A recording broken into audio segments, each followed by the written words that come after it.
It all began in March 2017 in Munich in the greatest secrecy. Cash Investigation was invited to a meeting at the headquarters of the Süddeutsche Zeitung newspaper.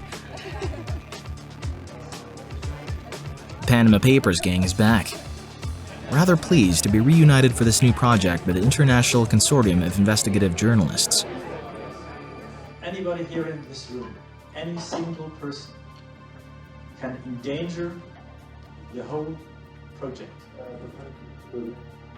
The success of the project lies in the absolute confidentiality of the 12-month investigation. 376 journalists from 67 countries responded to the call from the two German reporters who had already produced the Panama Papers. If the Panama Papers showed us this much from the offshore world, I think we will now see something like this. The two journalists received new confidential documents, again anonymously. I said that this project has even more potential than Panama Papers. I'm gonna call him now. He's saying why? Yes. The leak came from three different sources. Firstly, several business registers and tax havens. Secondly, from a trust manager. And finally, Appleby, one of the largest law firms in the offshore world, specializing in well-hidden financial arrangements in islands renowned for their secrecy. And these 10 offices actually give them quite a competitive advantage as they operate in so many different offshore levels. So what they can offer to their clients is like choose the perfect location for their needs. Appleby offers tailor-made solutions for the wealthy, politicians, multinational companies, etc. It feels like opening a door on the offshore that we've never seen open that big before. Back in Paris, we needed a little time before stepping into the Matrix.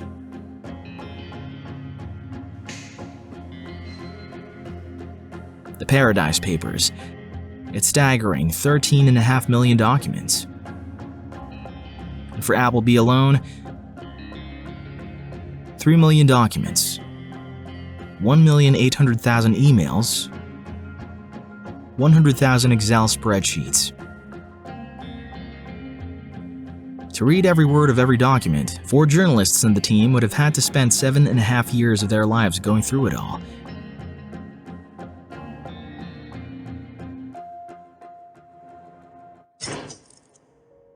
So we had to choose.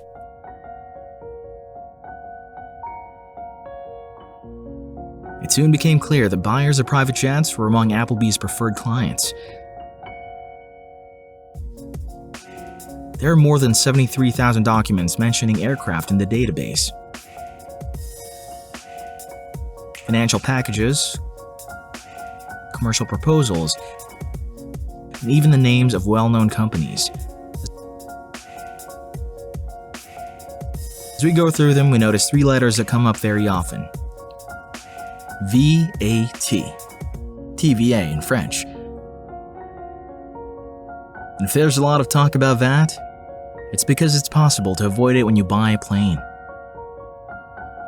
Thanks to a few little arrangements.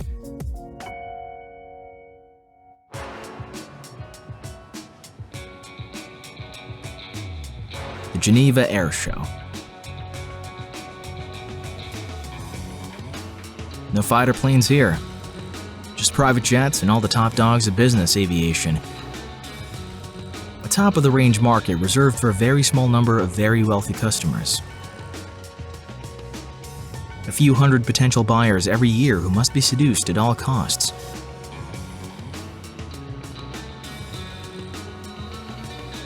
We want to be seduced too. So we turn Thomas, our cameraman, into the emissary of a rich and mysterious French client who wants to buy a jet. A client who's obviously highly allergic to VAT. Thomas is an appointment with the Dassault representative.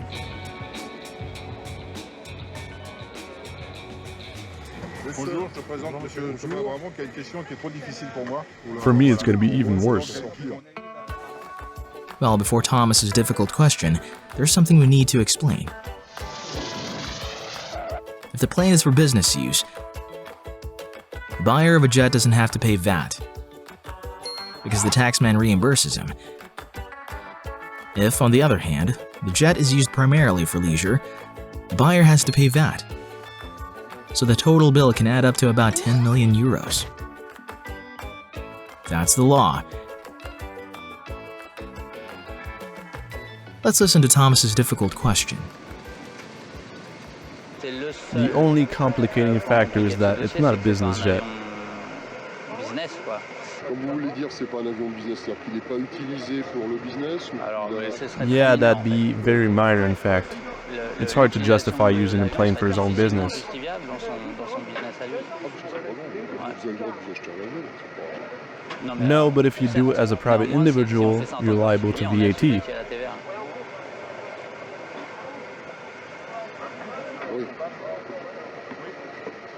Il ne peut pas le faire passer au compte d'une entreprise qu'il créerait lui-même. That's right. Anyway, you have to have a company. We'll have to declare it under a certain name. This company can be a shell. I was saying that this company can be a shell whose only asset is the plane.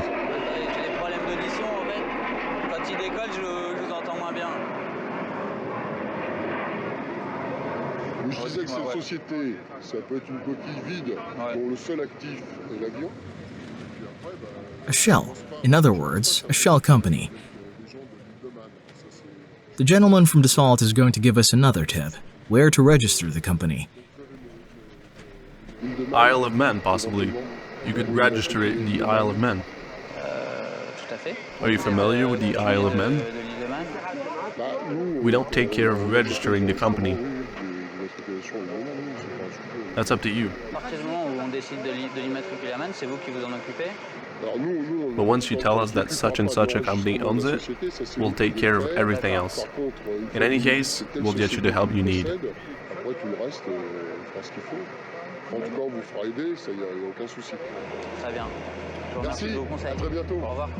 Thank you, sir. See you soon. Now we need to find the company that will handle the tax arrangements. Thank you very much. Okay. To be honest, we didn't have long to look. All you have to do is look up on the aisles of the show. Look. It's right on the walls of the stand. EU VAT advice, European VAT advice. When it comes to registering your aircraft, there are far-flung and exotic solutions, and the Cayman Islands are on the island of Aruba. Then there's the Isle of Man in Europe. And for the Isle of Man, there's Estera. Thomas will tell the same story to its representatives. It's about a jet owner who wants to use it for his own personal use and doesn't want to pay VAT. Possible to set up an ownership structure in the Isle of Man that was VAT registered, and we could recover or defer the VAT. So in effect, the business is entitled to pay the VAT and recover it. In a $50 million aeroplane, that's $10 million. You've got a fund for 2 million. I've done this structure so many times. It works perfectly. Thanks to Estera, the real owner of the jet creates a shell company which becomes the official purchaser of the aircraft. The real owner will not pay VAT and will only have to lease his aircraft to the shell company when he wants to use it.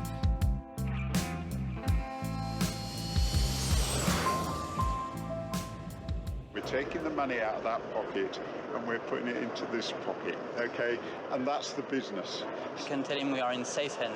You are in safe absolutely. hands, yeah. Okay. Yeah, and we have got the experience to do it. Experience and efficiency. A few days after meeting them, we received Estera's quote in the post. The total cost of setting up our shell company was £8,000 or 9,000 euros. But there are other costs. Each year we will have to pay £8,660 or 9,700 euros. Not much compared to the 10 million euros in VAT we would have had to pay for a private jet. Thanks to Estera's services, our shell company will have the appearance of a real private jet rental company. with a real fake owner, a real fake renter, and ghost directors to stamp the paperwork. And of course, an address. On the Isle of Man. The Isle of Man, an offshoot of the British Empire, lost in the middle of the Irish Sea. 500 kilometers squared, seals, sheep, and 80,000 inhabitants with their own strange customs.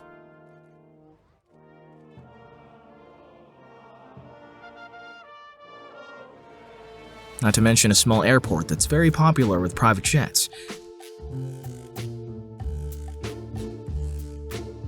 The Isle of Man, a tax haven 1 hour's flight from France. In the center of town, it's not hard to find Astera's offices. They're right in the street. Next door, a familiar name, Appleby. You've heard of them, the source of the Document League. Until 2016, Astera and Appleby were the same company. How you doing? Fine, how you doing? We have an appointment with these two Astera representatives. Yeah, come on through. The good thing about playing a businessman is that we tell it how it is. You assign the aircraft purchase agreement to an airline company. Very common. We do it all the time. Most manufacturers are very willing to do it simply because they know that VAT is a big consideration for clients. 20% of anything, particularly of that value, is huge. So they do it all the time. Setting up a company in the Isle of Man to avoid VAT is not tax fraud, at least according to them. The Isle of Man company, for all intents and purposes for customs and VAT, is regarded as being EU. So it should be. It's tried and tested. It's not a loophole or a trick or anything like that. This is business, you know. It's an accepted route. Customs in France, we've had inspections before. We've never had any problems. It's something called an intra-community supply. It's the beauty of the EU. Ah, it's great to see Europe from up here. The Isle of Man does not belong to the European Union, but thanks to an agreement signed with the British, this tax haven has become the gateway to Europe. So an aircraft imported via the Isle of Man is considered to have been imported into the United Kingdom. In other words, into the European Union. A gateway guarded by customs officers who are not very fussy. What are your relation with the customs? I mean, in here? Very good relationship with customs. That's probably the biggest unique selling point of the Isle of Man. For all that advice, we use a gentleman called who's well known in the industry. Now, he used to be a customs officer. So when we have a problem, we approach Ian, and Ian goes down there and brings them up and stuff. Peculiarities or anything like that at all, they're happy to kind of resolve effectively. So we have a very, very good relationship. When we leave Astera, the customs officers are at the end of the street. The red brick building. We are wisely staying outside. If the customs officers are as helpful as Astera claims, those who stash their jets here are unlikely to be bothered. While we're wandering around the city like plane buyers, other journalists from the consortium are driving to the jet center on the Isle of Man. The place to be for private planes and their very rich passengers. Luxury, calm and confidentiality. A truly welcoming place that we discover thanks to the manager. You also offer land? Yes, if people want to, but most of the time people don't really stay here for that long. Well, that's a pity that they don't stay here for long because it's very comfortable. It is, but I mean they want to go to or from their position where they were as soon as possible, obviously. What are your clients? Well, obviously we got a confidentiality here, so I'm not going to name any of our clients, but we've got... what group? Well, you've got the normal rich to incomprehensible rich. At the Jet Center, they protect the identity of their customers and take care of all the formalities. It's so simple that even a kid who looks like he just stepped out of a boy band can handle it. I want to import a plane, the plane is coming. How long does it take? However, the aircraft can arrive on the Isle of Man when everything is in place for the arrival, and the aircraft can be back out in half an hour. The only thing we need the aircraft to be here for is for the VAT and the customs paperwork to be brought from Douglas to the airport, to be overseen by the crew or the aircraft owner, acknowledged, and then the aircraft can depart. So many, how many If we planes? say six to ten aircraft movements per month are imported via Isle of Man. Exactly. 970 aircraft have been registered here. That's one jet for every 80 inhabitants. Not bad for a rock battered by the winds of the Irish Sea. But who are these wealthy owners, able to brave the elements to hide their jets in this tax haven? From Appleby's listings, let's take the jet with the registration number G_LCDH. A Challenger 605 imported into Europe in January 2013. It is owned by a company based in the British Virgin Islands, called Stealth Aviation.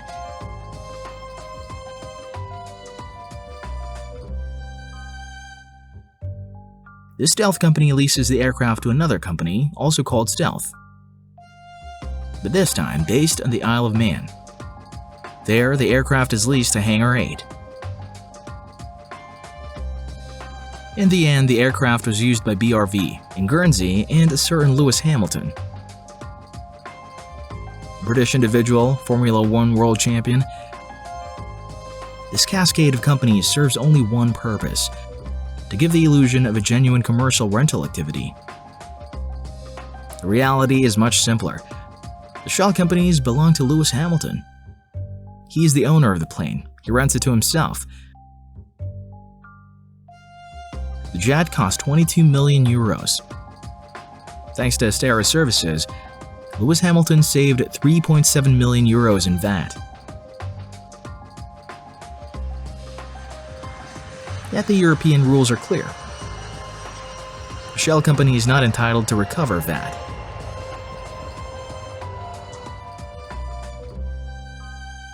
Officially, Lewis Hamilton's jet is essential to his work. To check this, we put together a selection of photos from social networks. Here, look, he's discussing tires for the next Grand Prix with his dogs Roscoe and Bosco. Here, he's having a race strategy meeting with his son. Oh well, here's his board of directors. That's him and his mates.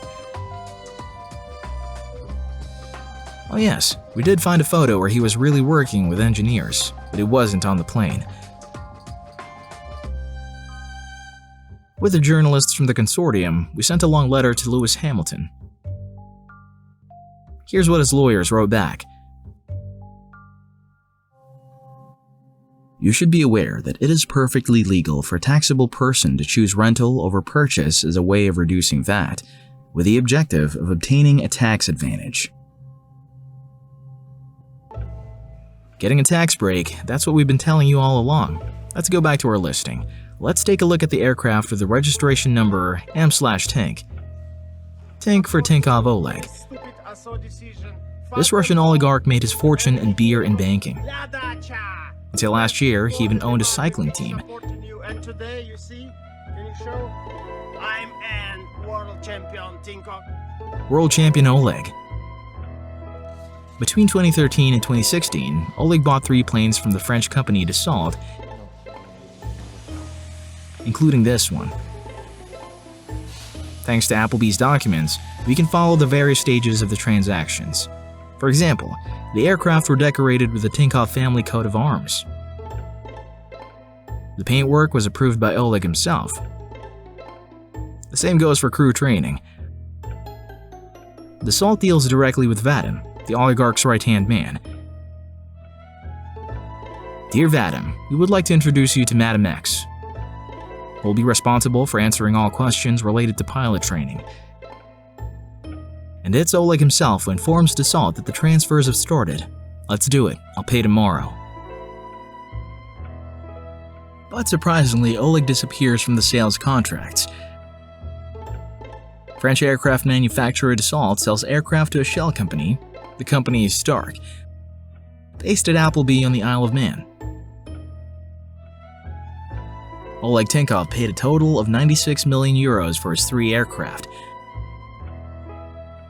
According to our calculations, the Russian oligarch saved 18,800,000 euros in VAT. We would have liked to discuss this with him, but he never replied to our letters.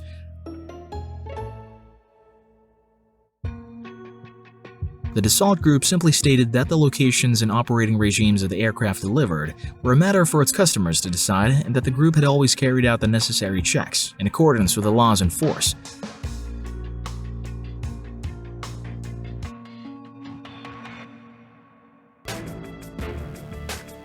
As we delve into Appleby's secret files, one big name in raw materials stands out.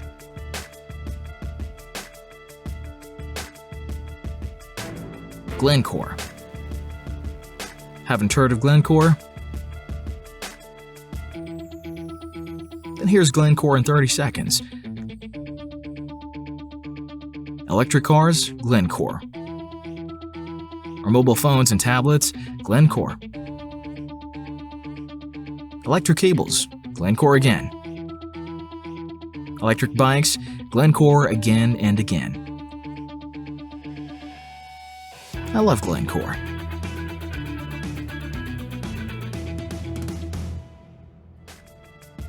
The group is a commodities giant. The biggest trader on the planet. One of the biggest producers. 155,000 employees worldwide. 130 billion euros in sales in 2016. Glencore supplies almost everything that comes from the ground. Copper, zinc, nickel, alloys, aluminum, coal, oil, and even agricultural products. In the Paradise Papers database, when you type in these 8 letters, you get over 34,000 responses. A colossal mass of documents. Glencore is one of Appleby's biggest clients. 1,300,000 euros in fees in Bermuda in 2016 alone. Appleby has deployed all its know-how to help the commodities giant weave an incredible web across the globe. To hide some of its contracts and cover its tracks, it has set up a myriad of offshore structures.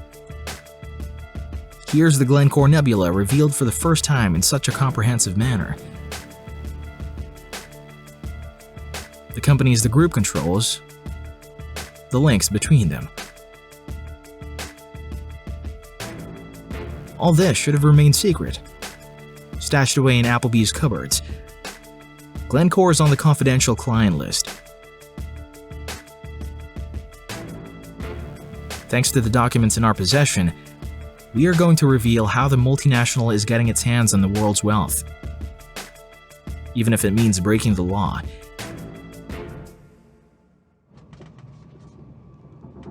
To find this highly discreet behemoth, you need to take the train to Switzerland and climb up the mountain pastures. On the shores of Lake Zug, the small town of Bar.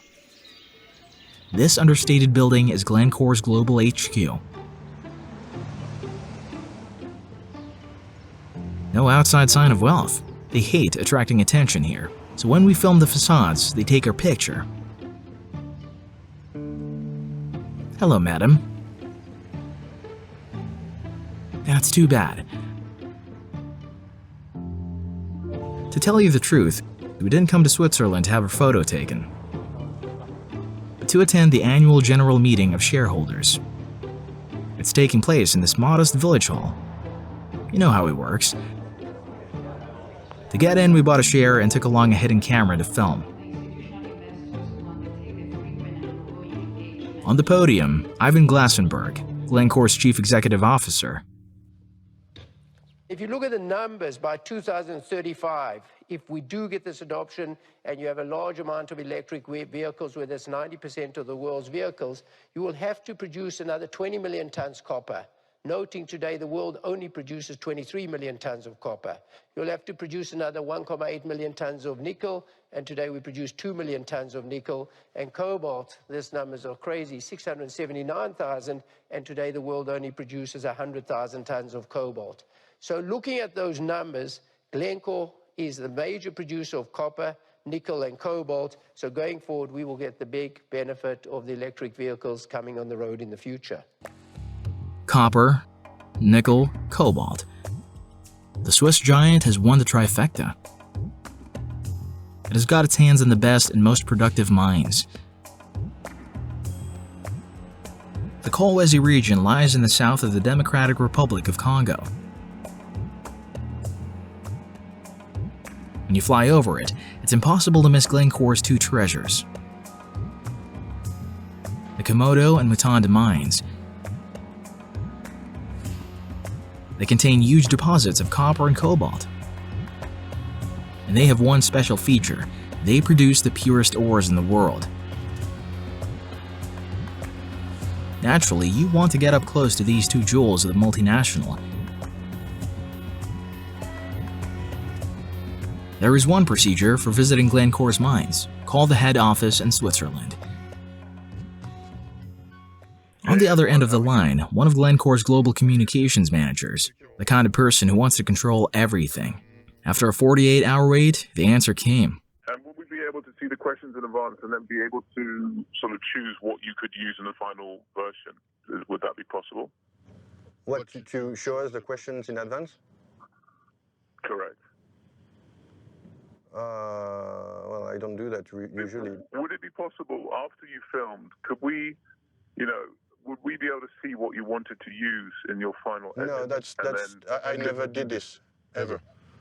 I'm sure, but that's why if you don't ask in life, you don't get it. I know, it's not the same job if I'm doing this. I would be in public relations and I would be getting more money. No, sure, fair enough, okay. All right. Yes, we could visit the Mutanda mine. The company sets out its conditions, listed in this email sent from Switzerland. Ask employees for their permission before filming them. That's normal. Ask them for their agreement to be interviewed. Okay. And let them do the interview again if they're not happy with their answer. Well, no. That's all. Oh yes, one detail. We'll be accompanied by this lady, Francesca Santinelli. No, don't film me, unless I look very skinny. Flirting? No. Instructions from the head office in Switzerland.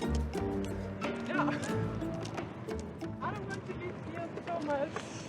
Yeah, we are going to interview you. You are the... I can answer questions, but no, there's not an interview. Here you go, Francesca. Without an interview, it's going to be complicated.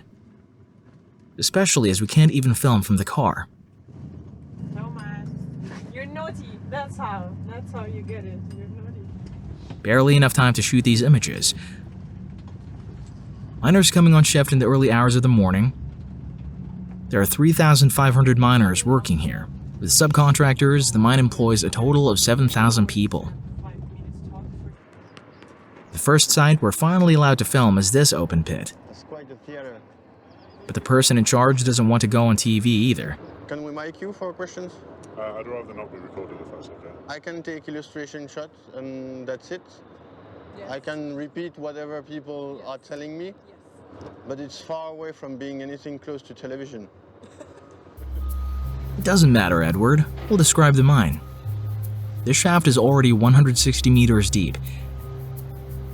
Every day, 60,000 tons of ore are extracted, loading 700 skips. Mutanda is one of the richest mines in the world. It contains 16% of the world's cobalt reserves.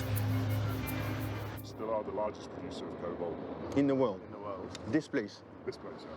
when you mine it, cobalt then goes into what use, for instance?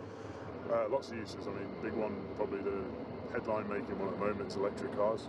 Yeah. So there's a lot of cobalt goes into batteries, especially. Also, there'll be quite a lot on your smartphone, probably some from here. Speaking to some of our vendors who came through, they said pretty much every iPhone in the world has cobalt from Nintendo. Cobalt is an excellent bargain for Glencore. Its price has risen by 89% since January 2017. After the mine, the processing plant, where the cobalt and copper ores become metal. But once again, no employee wants to answer our questions. You mind being on the camera and explaining this to us? Yeah? No, well, I prefer not being on the camera. Oh, you don't want either? No. Everybody's camera shy here, right? Yeah, well, I am. We were able to film only these copper plates. Glencore's red gold. At the time of filming, a ton of copper was selling for 5,200 euros in the open market. So these 16 batches of plates are worth a small fortune, 150,000 euros. Every year, 220,000 tons of copper and 24,000 tons of cobalt leave Mutanda on these trucks. According to our calculations, the mine's turnover this year will exceed 2 billion euros.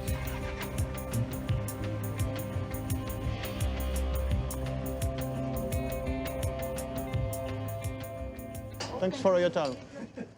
Glencore spared no expense.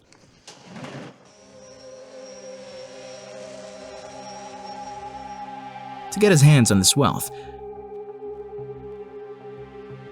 Close to a working-class housing estate, a gigantic outdoor well.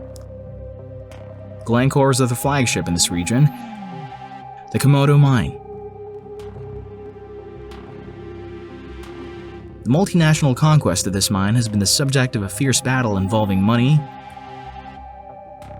influence, dubious intermediaries, and suspicions of corruption. In the Paradise Papers, we were given access to secret documents. Minutes of meetings of the company that owns these mines, Katanga Mining. They tell the story of how Glencore took control of Komodo and bent the Congolese state to its will. First episode. On the 23rd of June 2008, the board of directors of Katanga Minings met at the Hilton Hotel at Zurich Airport.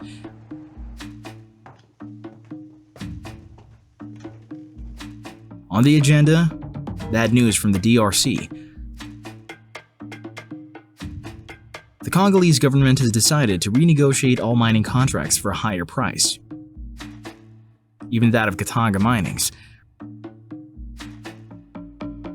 For the shareholders, this increase is unacceptable. So began a long struggle. On 13th October 2008, another meeting. The Congolese are now asking for $585 million to exploit the mines. In the industry, this is known as key money. Glencore and other shareholders only want to pay a quarter of this amount, $140 million. It's time to call a friend.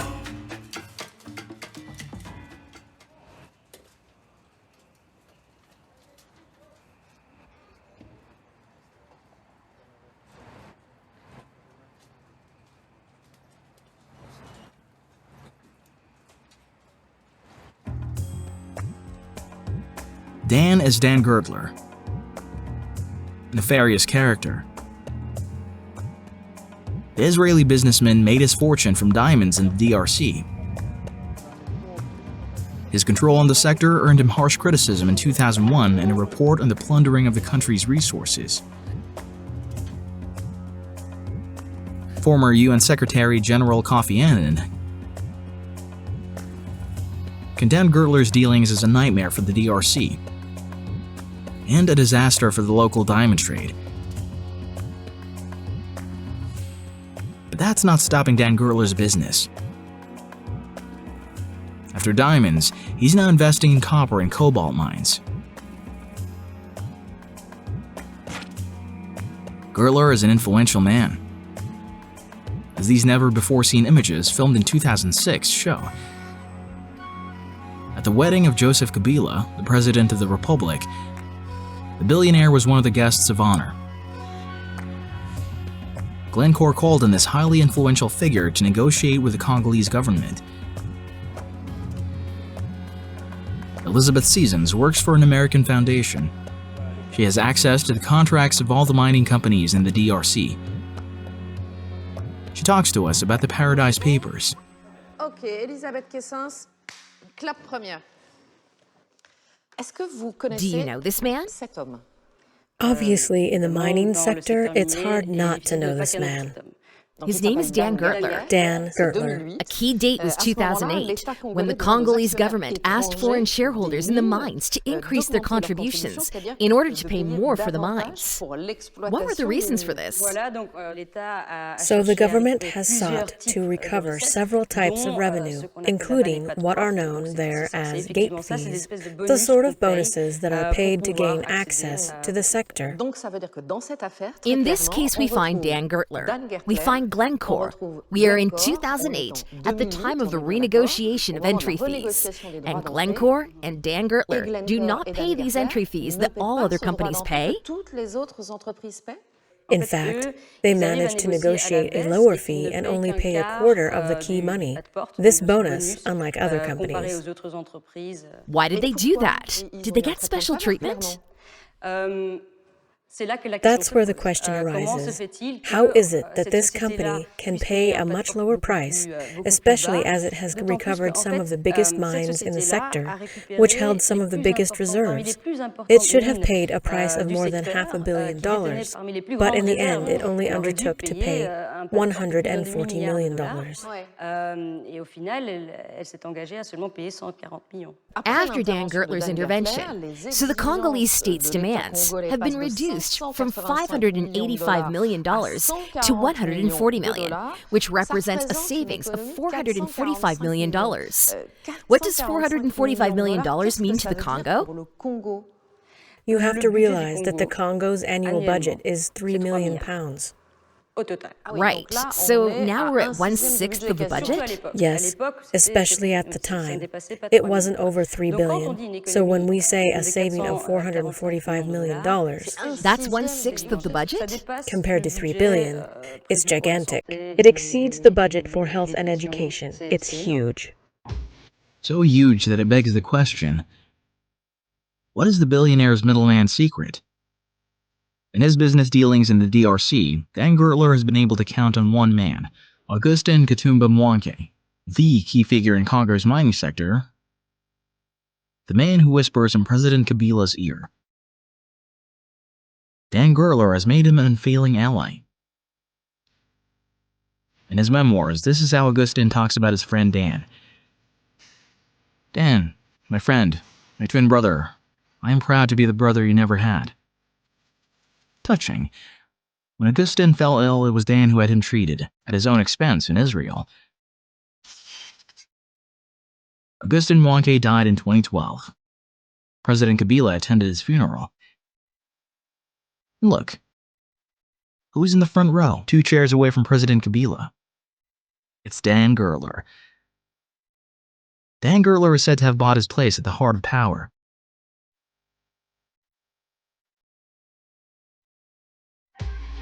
This is what a court ruling in the United States makes clear.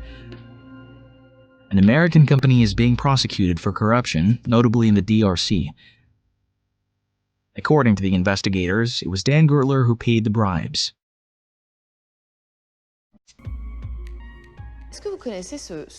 What's this picture? Yes, so it's an extract from these American justice documents. So this document proves that Mr. Gertler was directly involved in corruption with President Kabila, or the AKM. Here they are Official 1 and Official 2. The sums are enormous. From November 2010 to February 2011, Dan Gertler paid $20 million to Kabila and AKM. Isn't that petty corruption?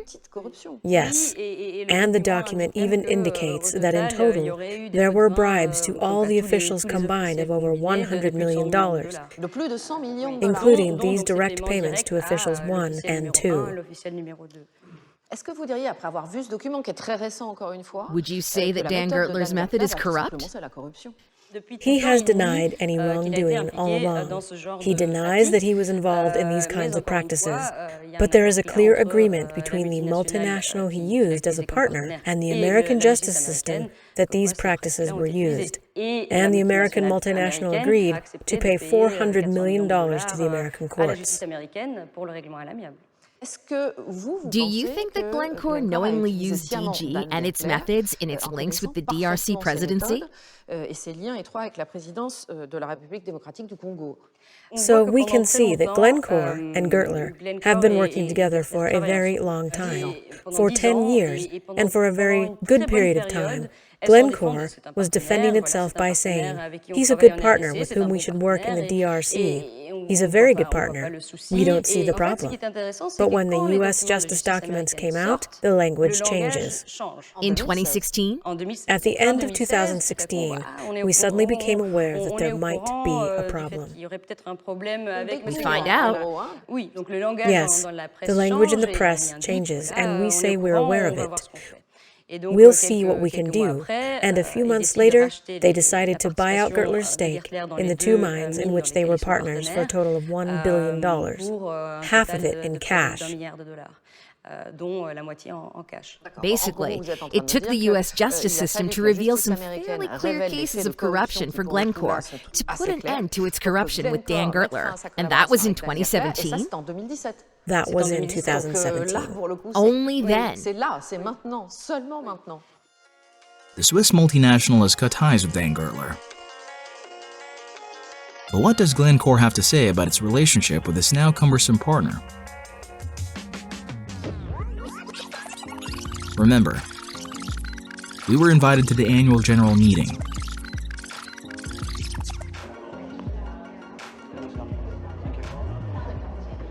The next question, please. Hello, my name is Ed Perrin. I'm from France. Considering the legal risks and public relation problems associated with Mr. Dan Gertler, my question is quite simple. Did Glencore or its subsidiaries have ever entered into contracts in which Mr. Dan Gertler was involved personally? Thank you. We have, as I'm sure you're aware, commercial arrangements with companies in which Mr. Gertler is involved. We have made in the past commercial loans to companies in which he has been involved. And we have had companies that he has been involved with conducting some administrative activity for us in the DRC. None of which causes us any concern. And we are not part of any of the investigations. May I ask then what kind of a due diligence procedures your company has made? Extensive and thorough. Next question, please. That's it? Extensive and thorough. Dan Gertler and his pedigree. As smooth and clear as Lake Zuck. Since then, the consortium of journalists has sent Glencore dozens of questions. In one fine autumn morning, Glencore finally replied. A one-page press release and a single line of defense. The amount of the key money, $140 million, was negotiated before Dan Gertler's intervention, back in February 2008. But Glencore forgets to mention that after February 2008, the DRC increased its demands and asked not for $140 million, but for 4 times as much. In Switzerland, we use the crosswalk. the group refused all our requests for a TV interview. When that happens, you know us. We just drop in for a visit. We're a French TV crew coming from Paris, and we would like to speak to Mr. And your name is? Élise Lucet. Okay, thank you very much. A few minutes later. Bonjour. You're Mr. Yes, I'm Élise Lucet. I'm Élise Lucet. Hey, how do you do? From France 2. I'm Edouard Perrin. Edouard You go to our thing in Katanga. Yeah. Good to meet you. They really hate TV at Glencore. Can you come in here? Yeah, sure. Can you ask your colleagues to wait outside? Yeah, sure. They are over there. In the offshore world, we prefer offline conversations. This one lasts about 10 minutes. Here's a short summary of our exchanges. We get the impression that you're trying to play down Dan Gertler's role in lowering your threshold for Katanga mining. Send me an email. What's happened to the Congolese demands? I'm not going to talk about what happened over there. We've got questions. That's why we're here. Send me an email with your questions. Okay. Thank you. Goodbye. Thank you. Please send me an email. We will. And so we did. 1 week after our visit to Switzerland, Glencore replied. Finally, they admit that after February 2008, the Congolese state did indeed claim $585 million. That's all we need to know.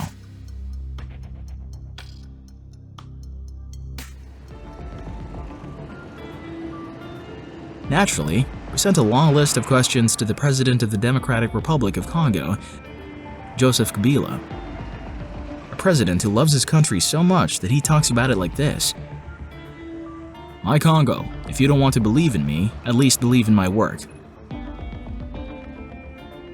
We never got an answer.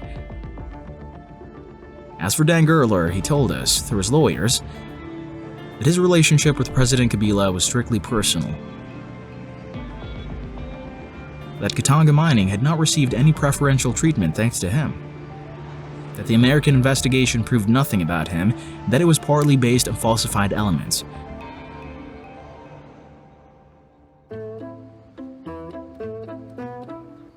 We wanted to end this investigation with a riddle. Number 1, I give my name to an archipelago. Number 2, I'm very popular in this archipelago. If you don't think so, come on. We'll give you a clue. Yellow, blue, red, beige. Yes, it's the Bermuda. These long underpants have become the uniform of businessmen in Bermuda. Anyone who says they're ugly will be banned from the company.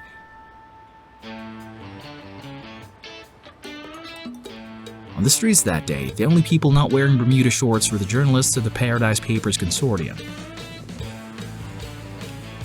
Australians, Danes, Japanese. Many of them arrived on the island for a visit to Appleby. The precious montages that we've been analyzing for months were concocted in the offices behind those smoked glass windows.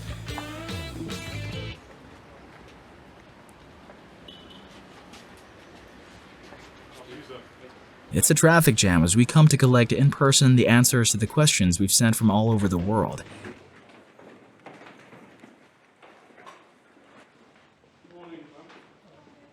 And so it's Mr. Red Bermuda Shorts that is going to receive us politely. So unfortunately, there's no one here to talk to you right now. Thank you for your business cards. What I will do is have them reach out via email. So. And if you like, we'll leave this with you. I suspect you've got a copy of this. I don't know what that is, so I can't take that. Okay, it's just a copy of the letter we sent to Appleby. Okay, well then they should have it then. Okay, fair enough. Stoic, Mr. Red Bermuda Shorts. Thank you. None of the 200 employees who work in the offices will bother to answer our questions. It's clear the people here don't talk much. They much prefer to write. You will therefore have to make do with this statement by email.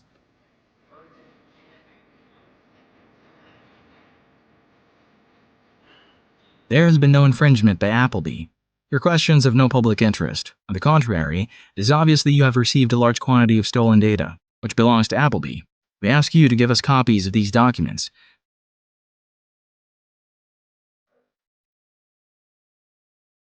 The Paradise Papers story has only just begun. This leak of 13.5 million documents involves intermediaries, wealthy individuals, politicians, and multinationals, all with the same goal in mind: impunity, opacity, and secrecy.